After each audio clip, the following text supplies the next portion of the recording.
Right. What I'd like to do is this. It is now a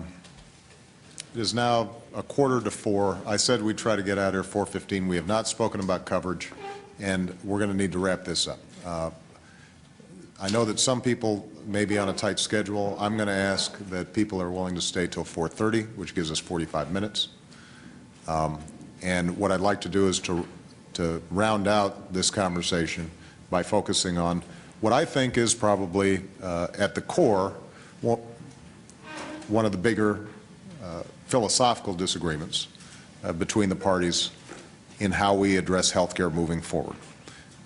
I think we've identified one already, which is the issue of insurance and minimum standards. And that was a debate surrounding the exchange. That was a debate that we discussed when it came to being able to buy insurance across interstate lines. I think the second issue, which Eric Cantor alluded to earlier, John Boehner just alluded to, is the issue of coverage. And that is, can America, the wealthiest nation on earth, do what every other advanced nation does, which is make sure that every person here can get adequate health care coverage, whether they're young or old, whether they are rich or poor. And, you know, I think that the effort in the House and the Senate has been to control costs, to reform the insurance industry, to deal with some of the structural deficit issues surrounding entitlements, and to do that all in a context in which everybody is getting a fair shake. And right now, frankly, there are 30 million people who don't have health insurance at all. There are a whole bunch of people who aren't added to that list who all they have is a catastrophic plan, and again, they never go to visit a doctor unless they're really sick. The way we tried to do it was not a government-run health care plan, Paul. I mean, that was, you know, some good poll-tested language that has been used quite a bit.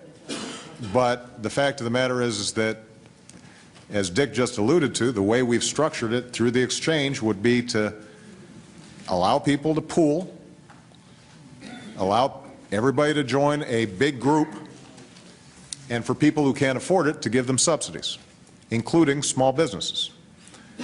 And so the question is whether there is a way for us to arrive at an agreement that would reach those people. John Boehner, I looked at your bill. I think, as I said, there's some overlap on some issues. But when it comes to the coverage issue, the Congressional Budget Office says yours would potentially increase coverage for 3 million people, and the efforts of the House and the Senate would cover 30 million. So that's a 27 million person difference. We can have an honest disagreement as to whether we should try to give some help to those 27 million people who don't have coverage. So that's, I think, the last aspect of this, and this is probably going to be the most contentious because you know, there is no doubt that providing those tax credits to families and small businesses cost money. And we do raise revenues in order to pay for that. And it may be that the other side just feels as if, you know what, it's just not worth us doing that. But one of the things I hope we don't do is to pretend that somehow for free we're going to be able to get those 30 million people covered. We're not. You know, if we think it's important as a society to not leave people out, then we're going to have to figure out how to pay for it. If we don't, then we should acknowledge that we're not going to do that.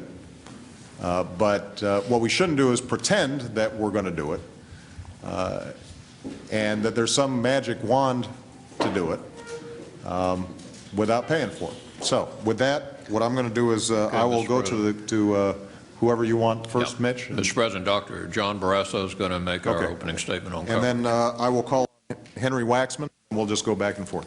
Thank you very much. And because we are short on time, let's keep our remarks relatively brief. Well, thank you very much.